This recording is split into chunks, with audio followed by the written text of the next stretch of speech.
السلام علیکم. میں چاروں طرف سے پھنس چکا ہوں. گل پلازا میں بہت خطرناک قسم کی آگ لگی. میرا نکلنا بہت مشکل ہو گیا ہے. مجھ سے کوئی غلطی ہوتا ہے کو معاف کر دینا.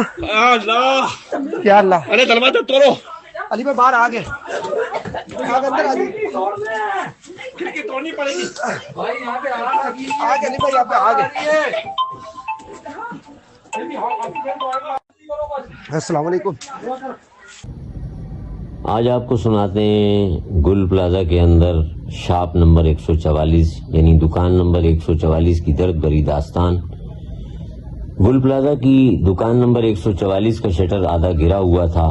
بجلی بند ہو جانے کے باعث اندر اندھیرا تھا. کچھ لوگوں نے موبائل فون کی ٹارچ جلائی ہوئی تھی مگر روشنی بھی زندہ نہیں لگتی تھی. میزنائن فلور کی چھت کے نیچے جمع دھواں آہستہ آہستہ سانسوں کو نکل رہا تھا. کراکری کی شیلف اب بھی اپنی جگہ کھڑے تھے جیسے کسی عجیب خاموشی میں منجمد ہو گئے ہوں. پلیٹوں، پیالیوں، ڈنر سیٹس کے درمیان تقریباً 2 درجن سے زائد زندگیاں سمٹ کر کھڑی تھیں، ایک دوسرے سے لپٹی ہوئی، ایک دوسرے کے سہارے پر. دکان کے مالک حاجی صاحب کامتے ہوئے شٹر کو دوبارہ نیچے کرنے کی کوشش کر رہے تھے. بس بند رکھو، باہر آگ ہے، شاید یہاں بچ جائیں گے ہم. ان کی آواز میں خود اعتمادی کم اور خود کو تسلی زیادہ تھی. نوجوان سیلز مین جو روزانہ اسی دکان میں گاہکوں کو مسکرا کر برتن دکھاتا تھا اب موبائل ہاتھ میں لیے نیٹ ورک کی تلاش کر رہا تھا. حاجی صاحب میڈیا والے آگے ہوں گے نیچے، جیسے ہی خبر چلے گی فائر بریگیڈ آ جائے گی، وہ آگ بجھا دیں گے. ایک کونے میں 3 خواتین بیٹھی تھیں جن میں ایک 50 سالہ عورت اپنی بیٹی اور بانجی کے ساتھ شاپنگ کرنے کے لیے آئے تھے. ماں بار بار کہہ رہی تھی ہم نے تو بس چائے کے کپ لینے تھے، اللہ ہمیں گھر واپس خیریت سے بھیج دے. ان کی بیٹی خاموشی سے آنسو پونچھ رہی تھی اور بانجی کے ہونٹ مسلسل ہل رہے تھے. دعا میں سسکی، شاید دونوں ہی پریشان تھیں. قریب ہی باپ بیٹے کی جوڑی کھڑی تھی. باپ نے بیٹے کے کندھے پر ہاتھ رکھا تھا. ڈرنا نہیں ہے، میں ہوں نا بیٹا. بیٹا شاید 10 یا 11 سال کا تھا. اس کی آنکھیں شاپ کے کونے پر جمی ہوئی تھیں، شاید اس کی آنکھیں محفوظ جگہ کی تلاش میں تھیں.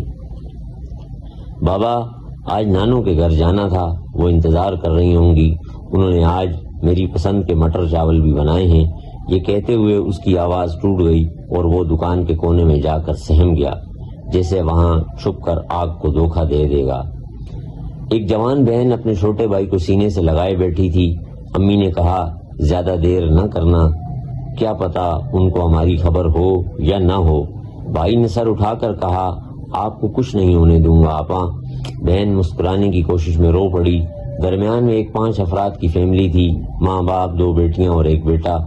فرش پر رکھے ڈنر سیٹس کے ڈبوں پر ہاتھ رکھتے ہوئے ماں بولی بس یہ آخری خریداری تھی، عید کے بعد شادی ہے، میری بچی کا گھر بس جائے گا.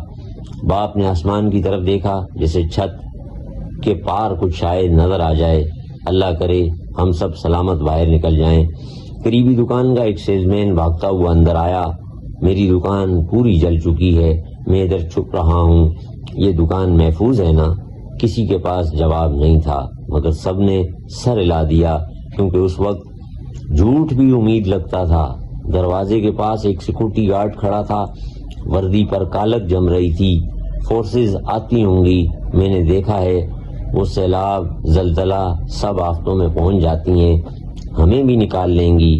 اس کے الفاظ مضبوط تھے مگر آنکھیں خالی تھیں. وقت گزرتا گیا، دھواں گاڑھا ہوتا گیا، سانس لینا مشکل ہونے لگا. کسی نے کہا ہمیں ریسکیو والے بچا لیں گے، بس تھوڑا صبر کریں. کسی نے میڈیا پر بھروسہ کیا، کیمرے آن ہوں گے، حکمراں مجبور ہو جائیں گے. ایک آدمی نے 2 سیاسی جماعتوں کا نام لیا کہ میں نے ماضی میں ووٹ دی ہے انہیں، وہ شہر کی نمائندہ ہیں، وہ ہمیں نہیں مرنے دیں گے. لیکن امید کا وزن دھوئیں سے ہلکا ہوتا جا رہا تھا. خواتین کی دعائیں بلند ہونے لگیں. یا اللہ یا اللہ. ایک عورت نے روتے ہوئے کہا میری بچی کی شادی رہ گئی. دوسرے نے ہاتھ اٹھا کر کہا یا اللہ اگر یہاں سے نہیں نکالنا تو کم از کم تو ہمیں آسانی دے دے. بچہ کونے میں کان بند کیے بیٹھا تھا. نانو، پیاری نانو. اس کی آواز اب صرف ہونٹوں کی حرکت تھی. گرمی بڑھنے لگی، ہوا جلنے لگی. سیلز مین نے ہانکتے ہوئے کہا حاجی صاحب شاید شٹر کھولنا پڑے. حاجی صاحب نے سر ہلایا, باہر شدید آ گئے. اللہ سے دعا کرو کہ شاید. آخری لمحوں میں باتیں ٹوٹنے لگیں, جملے ادھورے رہ گئے. سیکورٹی گارڈ نے وردی کے بٹن کھولتے ہوئے کہا, میرا فرض بس یہی تھا. باپ نے بیٹے کو سینے میں بھینچا, آنکھیں بند کر لو میری جان اور مجھے معاف کر دو. دعا, امید, سیاست, میڈیا سب دھوئیں میں گل گئے. آخری 2 لمحے چیخ نہیں تھی, وہ سرگوشیاں تھیں. اللہ امی معاف کر دیں.